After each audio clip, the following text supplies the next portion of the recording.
युद्ध चल रहा है, तो जिस सिचुएशन में वहाँ पे स्टूडेंट्स और सिटीजन्स फंसे हुए हैं, किसकी रिस्पॉन्सिबिलिटी बनती है कि उनको वहाँ से निकालें?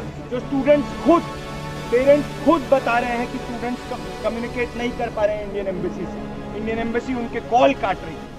भारतीय सरकार को इसकी जिम्मेदारी लेनी हो। जब तेलंगाना, तमिलनाडु की स्टेट गवर्नमेंट्स ये पहलकदमी उठाती हैं कि हम वहाँ पे फंसे हुए तमिलनाडु या तेलंगाना के स्टूडेंट्स को निकालेंगे, उसके बाद हमारा इंडियन सेंट्रल गवर्नमेंट जागता है। हम लोग भारतीय सरकार से मांग कर रहे हैं कि तमाम स्टूडेंट्स को जल्द से जल्द वापस भारत लाने का, उनकी सेफ्टी इंश्योर करने का काम भारतीय सरकार कि जो टैक्स हम लोग भरते हैं एज इंडियन सिटीजन्स, वो इसलिए भी भरते हैं ताकि जो स्टूडेंट्स बाहर पढ़ रहे हैं in situations of extreme crisis and war, they be brought back immediately to the country. इसलिए हम लोग टैक्स भरते हैं। हम टैक्स इसलिए नहीं भरते हैं ताकि भाजपा सरकार यूपी में जाके इलेक्शनरी कर सके, बॉन्ड्स के माध्यम से, ब्लैक मनी के माध्यम से।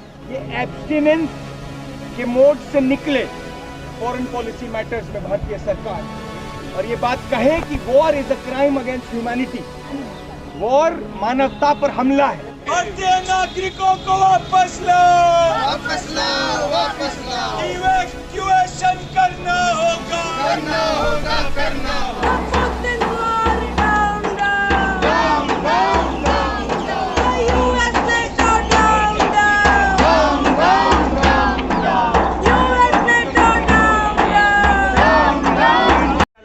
इलाकों में ये कॉल दिया कि स्टूडेंट्स, कंसर्न सिटीजन्स सब इस बात को कहते हुए साथ आए कि जंग कभी भी मासेस के इंटरेस्ट में नहीं लड़ी गई। आज भी हम देख रहे हैं कि इस जंग का ड्राइविंग फोर्स यूक्रेन के ज़मीन में छुपा गैस पाइपलाइन, पेट्रोलियम रिसोर्सेज और नेचुरल गैस रिसोर्सेज, जिसके पीछे पिछले 8 साल से यूएस और नेटो इस कॉन्फ्लिक्ट को एस्केलेट करते आए हैं, और पिछले दिनों रशिया ने जो हमला किया। हम लोग भारतीय सरकार से मांग कर रहे हैं कि तमाम स्टूडेंट्स को जल्द से जल्द वापस भारत लाने का, उनकी सेफ्टी इंश्योर करने का काम भारतीय सरकार करे। जो स्टूडेंट्स खुद, पेरेंट्स खुद बता रहे हैं कि स्टूडेंट्स कम्युनिकेट नहीं कर पा रहे हैं इंडियन एम्बेसी से, इंडियन एम्बेसी उनके कॉल काट रही है। भारतीय सरकार को इसकी जिम्मेदारी लेनी हो कि जब युद्ध चल रहा है, तो जिस सिचुएशन में वहाँ पे स्टूडेंट्स और सिटीजन्स फंसे हुए हैं, किसकी रिस्पॉन्सिबिलिटी बनती है कि उनको वहाँ से निकालें? जब तेलंगाना, तमिलनाडु की स्टेट गवर्नमेंट्स ये पहलकदमी उठाती हैं कि हम वहाँ पे फंसे हुए तमिलनाडु या तेलंगाना के स्टूडेंट्स को निकालेंगे, उसके बाद हमारा इंडियन सेंट्रल गवर्नमेंट जागता है। और उसके बाद भी जब युद्ध शुरू होता है, जब ये पता लगता है कि होने वाला है, बिल्कुल सर्टेनिटी समझ में आती है, तब भी इंडियन गवर्नमेंट ये नहीं करती कि एयरफोर्स को डिप्लॉय करे।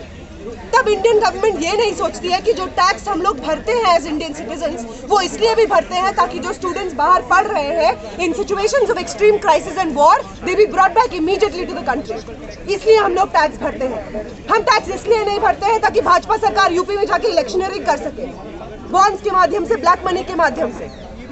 हम ये कहना चाहते हैं कि जब वॉर वहाँ पे चल रही थी, आम तौर पे जो टिकट्स होती हैं, एयरलाइन की टिकट्स जो 25,000, 30,000 की मिलती हैं यूक्रेन से वापस यहाँ दिल्ली आने के लिए, वो इमीडिएटली 1 लाख तक पहुँच जाती है। और ऐसे सिचुएशंस में जो वापस नहीं आ पाते, वो स्टूडेंट्स जिनके एग्जाम चल रहे होते हैं, जिनको वापस लाने के लिए इंडियन गवर्नमेंट ये तक नहीं कर पाती है कि यूक्रेनियन गवर्नमेंट से बात करें, उनको कन्विंस करने की कोशिश करें कि एडमिशन प्रोसीजर ऑनलाइन कीजिए, एग्जामिनेशन ऑनलाइन कीजिए, क्लासरूम ऑनलाइन कीजिए, ये सब नहीं करती है इंडियन गवर्नमेंट। इंडियन गवर्नमेंट अपनी नज़र घुमा लेती है जब वो देखती है कि जो प्राइवेट एयरलाइंस है उनका टिकट 1 लाख रुपए का जा रहा है। अगर ये नहीं दिखाता है कि इंडियन गवर्नमेंट कितनी केयरलेस रही है यूक्रेनियन स्टूडेंट्स को वापस लाने में, अपने रिस्पॉन्स देने में, तो पता नहीं ये क्या दिखाता है।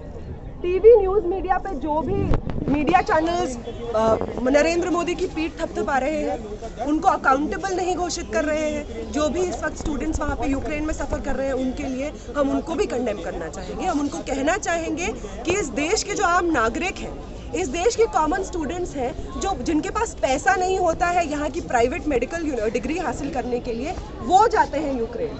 और आपकी रिस्पॉन्सिबिलिटी, चाहे वो मीडिया वाले हो या जो वो सरकार के वो लोग हो जिनको चुन के हम ही लोग भेजते हैं, जिनका सत्ता का गुमान हमारे वोट से आता है, उनको भी समझना चाहिए कि उनकी अकाउंटेबिलिटी हमसे है। उनकी अकाउंटेबिलिटी नरेंद्र मोदी से, अमित शाह से नहीं है। उनकी अकाउंटेबिलिटी इस देश के कॉमन नागरिक से है, कॉमन स्टूडेंट से है। और आपको इस वक्त जब वॉर चल रही है हमारे ही साथ खड़ा होना होगा, उन्हीं स्टूडेंट्स के साथ खड़ा होना होगा जो यूक्रेन में फंसे हुए हैं।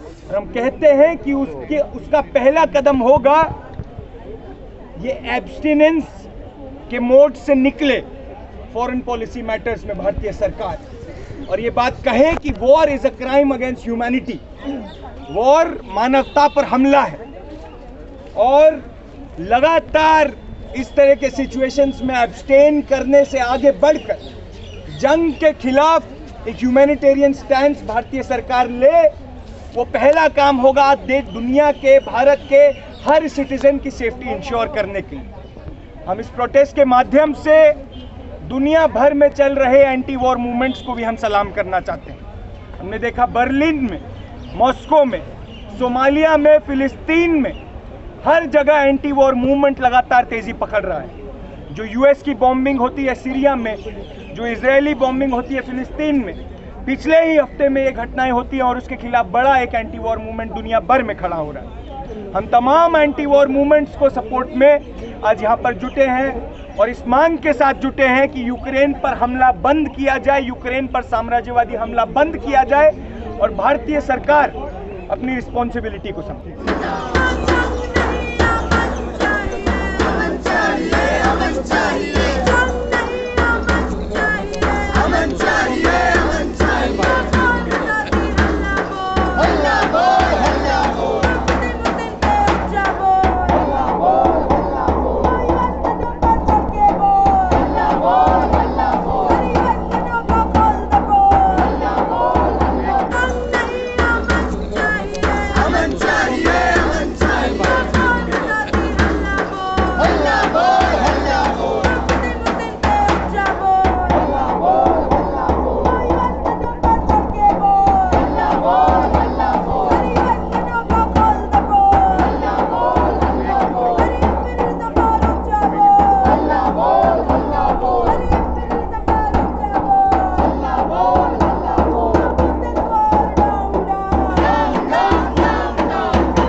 भारतीय स्टूडेंट्स को वापस लाने के लिए लड़ेंगे।